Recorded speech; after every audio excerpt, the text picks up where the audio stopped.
How dare you interfere? This scum must be punished for her insolence. She is mine now. I choose her. Stand down! Blood stained the cobblestones of Oakhaven long before the Alpha King ever arrived.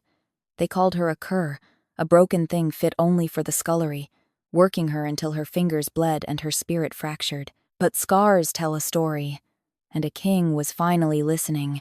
The winter of 1452 was recorded in the Oakhaven Chronicles as one of the most brutal in a century. Frost clung to the iron-wrought gates of Castle Blackwood like a disease, and inside the sprawling stone fortress, the cold was merely an extension of Lord Gideon's cruelty.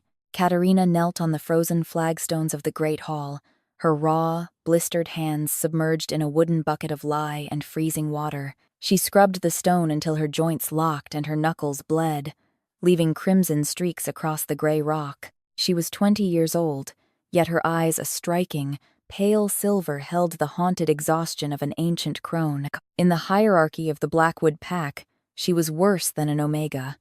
She was an unshifted wolf, a genetic failure deemed useless for anything but relentless, agonizing labor. "Faster, you useless mongrel!" A sharp voice cracked like a whip across the cavernous room. Agnes, the head maid, marched forward and delivered a swift, vicious kick to Katerina's ribs. Katerina choked back a gasp, collapsing sideways onto the wet stone, but she did not cry out.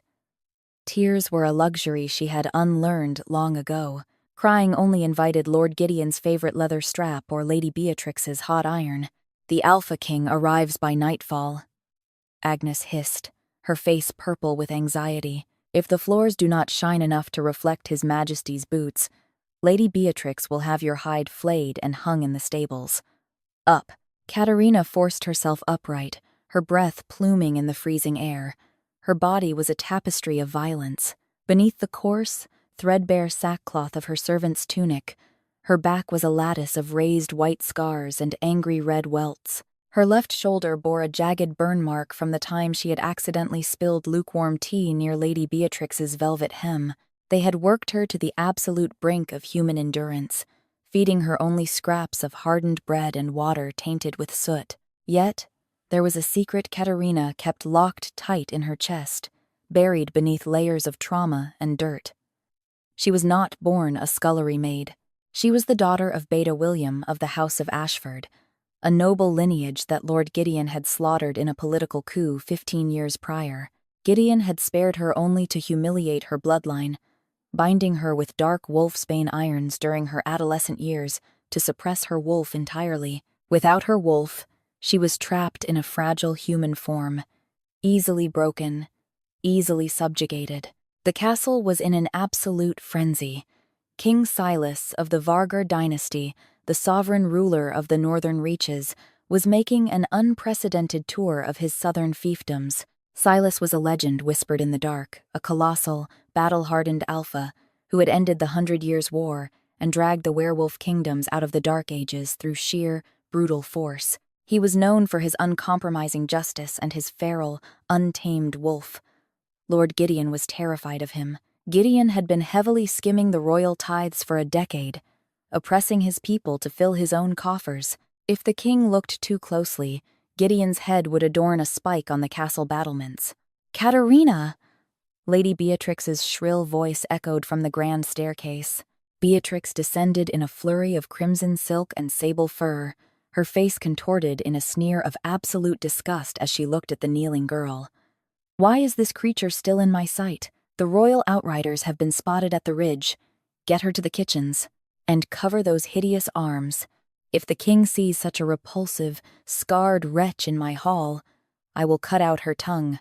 Katerina bowed her head, her damp hair falling over her face as a shield. "Yes, my lady," she rasped, her voice rough from disuse. She dragged the heavy bucket toward the servants' corridor, every muscle screaming in protest. As she passed the polished silver shields hung along the corridor, she caught a fleeting glimpse of her reflection, hollowed cheeks, bruised eyes, and skin pale as death. She was a ghost haunting her own life. She felt the heavy, rhythmic throb of her heart and wondered, not for the first time, how much longer it would beat before her body finally surrendered to the abyss. Down in the sweltering, smoke-filled kitchens, the heat was a violent contrast to the freezing hall. The cooks shoved her from station to station. She plucked pheasants until her fingers cramped, turned the massive iron spit over the roaring hearth until the heat singed her eyelashes, and carried sacks of flour that weighed more than she did. By the time the massive war horns sounded from the outer courtyard, signaling the Alpha King's arrival, Katerina was swaying on her feet, her vision tunneling into dark, suffocating pinpricks. "They are here," a kitchen boy whispered, his eyes wide with terror. Katerina leaned against the soot-stained brick of the oven, closing her eyes. She prayed to the moon goddess, a deity she wasn't sure even listened to unshifted wolves anymore, that the king would eat his meal, take his tithe, and leave without incident. Because Katerina knew, with a dark, terrifying certainty, that she would not survive another beating. The doors of the great hall blew open with the force of a winter gale. King Silas strode into Castle Blackwood, and the sheer, crushing weight of his aura dropped every wolf in the vicinity to their knees. Silas was a mountain of a man, clad in blackened steel armor and a cloak of midnight wolf fur. His jaw was lined with a neat, dark beard, and his eyes were the color of a stormy sea, piercing, intelligent, and fiercely dangerous. Beside him walked his beta, Leif, a tall, silent warrior whose hand never strayed far from the pommel of his broadsword. Lord Gideon, sweating profusely despite the chill, groveled at the base of the dais. "Your Majesty, welcome to Oakhaven. We are humbled by your radiant presence." Silas stared down at the trembling Alpha, his expression unreadable. His inner wolf, a massive, primordial beast, was pacing restlessly in his mind. For weeks, a strange, undeniable pull had been drawing Silas southward. It was an instinct older than blood, a phantom scent on the wind that tasted like rain and crushed pine needles. He had come to Oakhaven not just for taxes, but because his soul was screaming at him that something here belonged to him. "Rise, Gideon," Silas commanded, his voice a low, gravelly rumble that vibrated through the stone walls. "Let us hope your hospitality matches the generous reports you send my treasury." The feast began. It was a grotesque display of wealth that Silas immediately noted with deep suspicion. Tables groaned under the weight of roasted boars, spun sugar sculptures, and flagons of spiced imported wine. Silas sat at the high table, picking at his food, his sharp gaze dissecting the room. He noted the nervous guards, the ostentatious jewels on Lady Beatrix's neck, and the distinct undercurrent of fear that laced the scent of the castle's inhabitants. In the shadows of the servants' entrance, Katerina was handed a massive, ornate silver tray laden with scalding hot mulled wine. It was meant for the high table. "Take it," Agnes shoved her forward. "And keep your head down. Do not look at him." Katerina stepped into the blinding light of the great hall. The noise was deafening, the clash of silver, the raucous laughter of Gideon's inner circle, the crackle of the massive hearth. She focused entirely on putting one foot in front of the other, balancing the heavy tray. Her arms trembled violently. The burns on her back from the previous week flared with agonizing heat as the coarse tunic rubbed against them. She approached the dais. Lady Beatrix eyed her with venomous warning. Just as Katerina reached the steps, a high-ranking Omega named Cecily, a spiteful girl who curried favor with Beatrix by tormenting the lower servants, conveniently stretched out her foot, hooking it sharply around Katerina's ankle. Time seemed to slow. Katerina stumbled, the massive silver tray tilted. Knowing that spilling scalding wine on the royal table would mean an immediate death sentence, Katerina did the only thing she could. She twisted her body violently mid-air, pulling the tray backward against her own chest. The silver crashed to the stone floor with a deafening clatter. The boiling hot, spiced wine splashed entirely over Katerina's front, soaking through her thin tunic. Katerina hit the ground hard, her head cracking against the edge of the dais. The pain of the boiling liquid searing her flesh was blinding. Absolute agony. But she bit completely through her lower lip to stifle the scream. Blood welled in her mouth. The great hall plunged into an absolute, deathly silence. Lord Gideon's face turned an apoplectic shade of red. He leaped to his feet, overturning his chair. "You clumsy, worthless cur!" he roared, terrified that the king had been offended. He stormed down the steps, drawing the heavy, steel-tipped riding crop he always kept at his belt. "I will flay you alive for this insult. Guards, drag this filth to the courtyard. 50 lashes." Katerina curled into a ball on the floor, shivering uncontrollably from shock, pain, and the freezing stone. She closed her eyes, waiting for the brutal hands of the guards. She was ready. She was finally going to rest. But the hands never came. Instead, a monstrous, terrifying snarl ripped through the hall. It was a sound so loud, so dripping with primal violence, that the windows rattled in their frames. Silas had vaulted over the high table. His massive frame landed squarely between the cowering Katerina and a trembling Lord Gideon. The Alpha King's eyes had bled from stormy gray to a luminous, unnatural gold. His fangs were fully descended, and the lethal claws of his wolf had torn through the leather of his gauntlets. "To mine." The voice of Silas's wolf echoed in his mind, obliterating all reason, all diplomacy, all sanity. The moment the girl's blood had hit the air, mingled with the scent of rain and crushed pine, Silas's soul had recognized its other half, his mate, and she was bleeding on the floor, soaked in scalding wine, dressed in literal rags. Gideon froze, the riding crop held limply in his hand. "Your Majesty?" Silas didn't look at Gideon. Slowly, deliberately, the king knelt on the wine-soaked stone. The terrifying aura radiating from him made it hard for anyone in the room to breathe. He reached out with a trembling, massive hand. Katerina flinched violently, expecting a strike, curling tighter into herself. The flinch sent a physical shockwave of pain through Silas's chest. "Peace, little one," he murmured, his voice suddenly agonizingly gentle, a stark contrast to the beast that had just roared.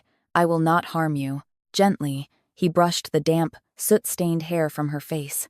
As he did, the collar of her ruined, oversized tunic slipped down her shoulder.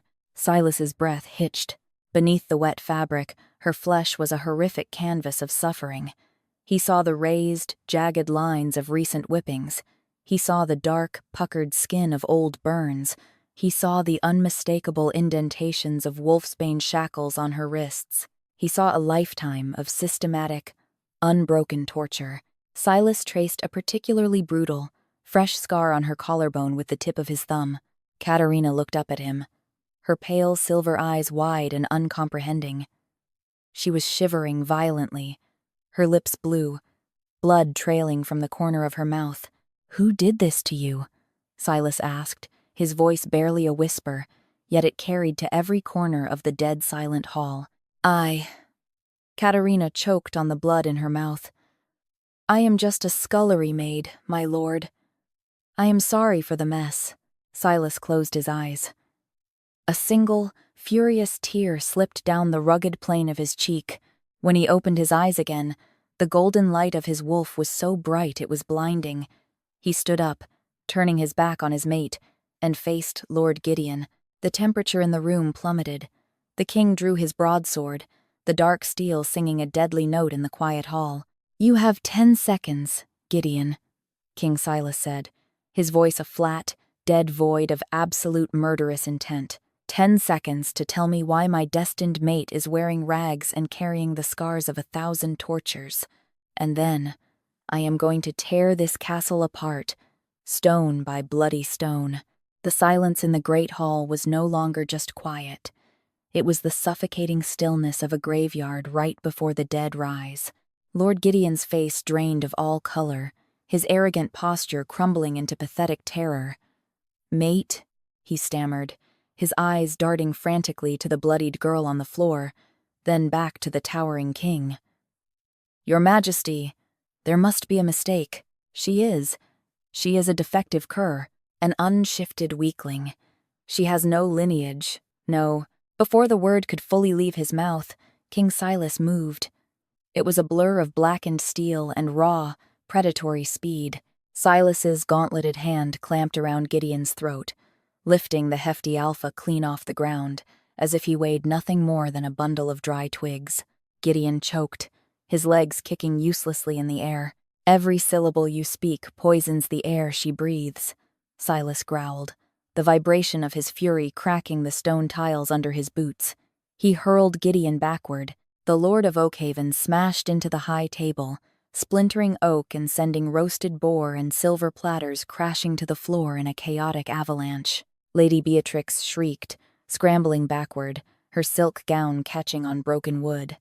"Guards, protect your Alpha!" she screamed, her voice shrill with panic. A dozen Oakhaven guards drew their swords, but before they could take a single step, Beta Leaf's broadsword cleared its scabbard with a deadly, ringing hiss.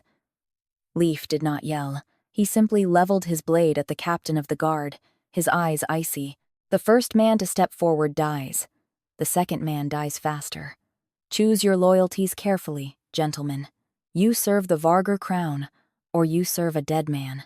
The guards hesitated, looking at the furious king, and slowly, one by one, their swords clattered to the stone. Silas ignored them all. He crouched back down beside Katerina. She was slipping into unconsciousness, the combination of shock, scalding burns, and blood loss finally dragging her under. Her pale silver eyes fluttered. "Maester Eris!"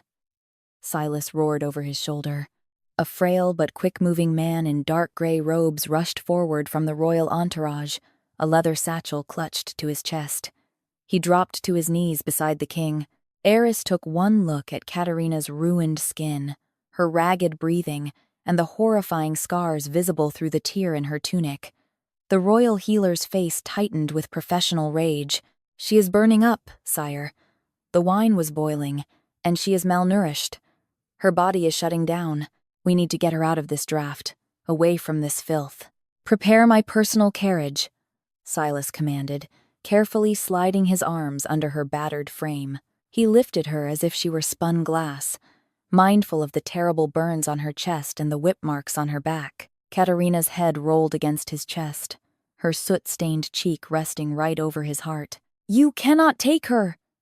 Beatrix cried out, clutching her jewels. "She is pack property! She owes us a life debt for feeding her all these years." Silas turned, Katerina cradled safely in his arms. The look he gave Beatrix made the arrogant woman freeze, the blood turning to ice in her veins.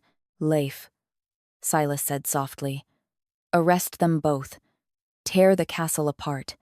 Find the ledger, find the dungeons, find every wretched secret this rat has hidden. If anyone resists, burn them out." As Silas carried his mate out of the hall, Katerina's weak voice whispered against his armor. "The cellar," she murmured deliriously. "Don't let them." "The cellar." Silas halted. He looked down at her flushed, pain-contorted face. "What is in the cellar, little one?" "The bloodstones." Katerina coughed, a thin line of red spilling over her lip. "For the harvest." Silas's eyes narrowed. Blood magic was outlawed across the realm, a dark and parasitic art that drained life force from one wolf to feed another or the land. He looked back at Gideon, who was now pinned to the floor by Leif's heavy boot. Gideon's eyes were wide with undeniable guilt. "So," Silas whispered, the truth snapping into place. "She is not an unshifted weakling. You bound her wolf with dark magic to siphon her strength for your own failing lands." He looked closely at Katerina's face, tracing the delicate structure of her jaw, the specific hue of her silver eyes. Recognition dawned on him like a thunderclap. Silver eyes. "The House of Ashford," Silas announced, his voice carrying the weight of a death sentence. "Beta William's daughter. You told the crown the Ashford line died out from winter fever 15 years ago." Gideon sobbed, a pathetic, broken sound. "We needed the magic. The soil was dying. The pack would have starved without a royal bloodline to tether the earth. You tortured a child for 15 years to line your own pockets with grain," Silas corrected, his voice devoid of mercy. "Leif, put Gideon and Beatrix in the wolfsbane shackles they used on my mate. Lock them in their own dungeons. Tomorrow, I will execute them myself." With that, the Alpha King carried Katerina out into the freezing night, leaving the broken tyranny of Oakhaven in ruins behind him. The journey to Winterkeep, the royal fortress nestled high in the frost-peaked jagged mountains, took 3 agonizing days. For Katerina, it was a blur of fever dreams, searing pain, and a strange, constant warmth that anchored her to the world of the living. Whenever she stirred, crying out from the phantom sting of Agnes's kicks or the boiling wine, a large, calloused hand would gently stroke her hair. A low, rumbling voice would hum an old, forgotten lullaby, chasing the nightmares away. When she finally opened her eyes with clarity, Katerina expected to see the soot-stained brick of the scullery. Instead, she was surrounded by opulence. A massive hearth crackled with fragrant cedar logs. The bed she lay on was softer than clouds, draped in heavy velvet and silk. She panicked, trying to scramble backward, but her muscles screamed in protest. Her entire upper torso was wrapped in pristine white bandages smelling of aloe and sweet herbs. "Easy," a gentle voice cautioned. Katerina froze. King Silas was sitting in a high-backed chair near the window, a heavy tome resting on his lap. He wore simple dark tunics now, his armor discarded, but the sheer power radiating from him was still overwhelmingly absolute. "You are safe," Silas said, closing the book and setting it aside. He didn't move closer, clearly reading the terror in her posture. "You are at Winterkeep. Maester Eris has treated your burns. You have been asleep for a week." "A week?" Katerina rasped, her throat incredibly dry. Silas stood, pouring a goblet of fresh, cool water from a crystal pitcher. He approached the bed slowly, telegraphing his movements. He offered her the goblet. Katerina stared at it, then at him. Nobody had ever offered her water without expecting her to scrub a floor for it.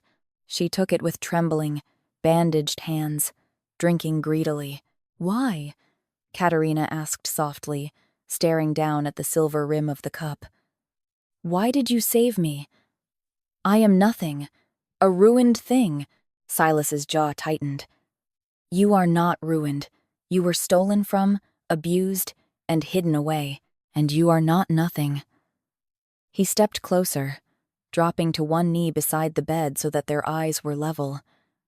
"You are my mate, Katerina of House Ashford." Katerina flinched at her true name. "My wolf is dead," she whispered, tears finally pooling in her silver eyes. Lord Gideon used iron needles dipped in black nightshade. "He pierced my spine when I was a child. He said if I ever tried to call my wolf, the poison would stop my heart." "I am broken, Your Majesty." "Silas," he corrected gently. "My name is Silas. And your wolf is not dead. She is just sleeping behind a wall of pain. We found the runic circle in the cellar. We destroyed it. The siphon is broken." Katerina shook her head, fear gripping her chest. "The needles, they are still inside me. Maester Eris says they can be removed," Silas explained, his voice thick with a mixture of hope and dread. "But the surgery is perilous. It requires extracting the corrupted iron from your spinal column. If we do nothing, the nightshade will eventually poison your human heart as your body grows stronger and fights the foreign magic. If we do it, you might not survive the shock." Katerina looked at the man who had torn down her oppressors. For 15 years, her choices had been made for her. When to eat, when to sleep, when to bleed. Now, the most powerful man in the world was kneeling before her, asking for her permission. "Will it hurt?" she asked, her voice trembling. "Yes," Silas answered honestly, refusing to lie to her.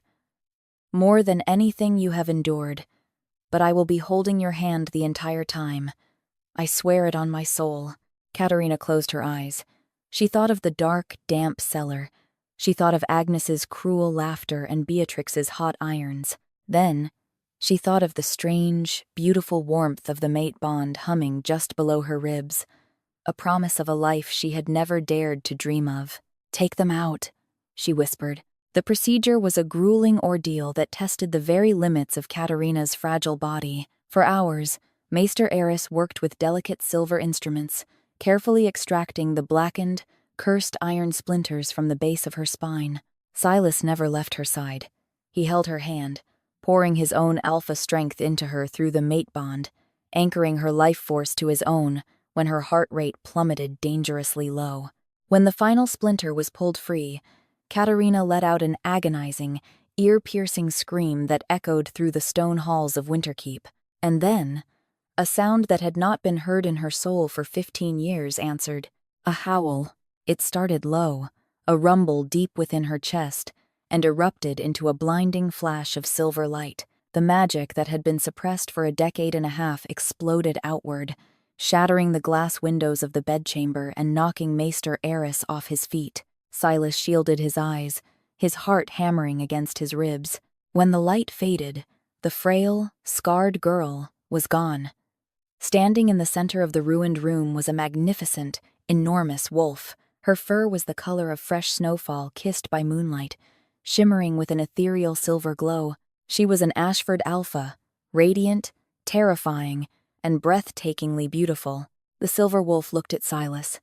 There was no fear in her pale eyes now, only recognition, only power. She padded forward, her massive paws silent against the stone, and pressed her large head against Silas's chest. Silas buried his hands in her thick fur, burying his face in her neck, a ragged sob tearing loose from his throat. The mate bond snapped fully into place, a golden, unbreakable thread connecting their souls. "Welcome back, my queen," Silas whispered. Months later, the court of Winterkeep gathered in the grand throne room. The nobility whispered among themselves, exchanging nervous glances. Today was the official coronation of the new Luna Queen. The heavy oak doors swung open. Katerina walked down the crimson runner, and the entire room held its breath. She wore a gown of deep midnight blue, intricately embroidered with silver threads, but it wasn't the dress that commanded their attention. It was her posture. Her shoulders were pulled back, her chin held high, radiating an aura of quiet, unyielding authority. She had specifically chosen a gown with a low back and sheer sleeves. She did not hide her scars. The faint white lines crisscrossing her skin were visible for all to see. They were no longer marks of shame. They were medals of survival. She had walked through hell, and she had emerged wearing the flames as a crown. Silas stood by the throne, his eyes filled with a fierce, possessive pride as he watched his mate approach. He took her hand, kissing the faint burn scar on her knuckles, before turning to face his kingdom. "Behold your queen!" Silas's voice boomed, echoing with absolute finality. Katerina looked out at the sea of faces. She thought of Oakhaven, of the dark scullery, of the girl who had scrubbed floors until she bled. That girl was gone, transformed by fire, by pain, and by a love that refused to let her break. The scullery maid had died on the cold stones of Castle Blackwood. The Silver Queen of Winterkeep had risen in her place. Scars are not just reminders of the violence we have suffered. They are the ultimate proof that the blade did not defeat us. Katerina's journey from a broken scullery maid to a formidable Luna Queen proved that true strength is forged in the darkest fires. With King Silas by her side, she ruled with unyielding justice and fierce empathy, a living testament to the enduring power of survival and redemption. Hi, my name is King's Obsession Concord, the owner and manager of King's Obsession Concord. After watching the video, they worked her to the brink until the Alpha King noticed her scars and chose her. I'd really like to know what you think. How did this story make you feel? What hit me the hardest was the feeling of being unseen for so long, and then finally having someone notice the pain that others ignored. Stories like this remind us how easy it is for people to hide what they're carrying behind silence, hard work, or a brave face. Sometimes all it takes is one person showing genuine care to completely change the direction of someone's life.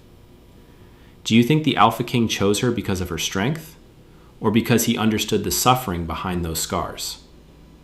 And why do you think people often overlook others until the damage becomes impossible to ignore? I think there's a quiet lesson here about paying more attention to the people around us and treating them with more kindness than we sometimes realize they need. If this story stayed with you after the ending, I'd really love to hear your thoughts in the comments.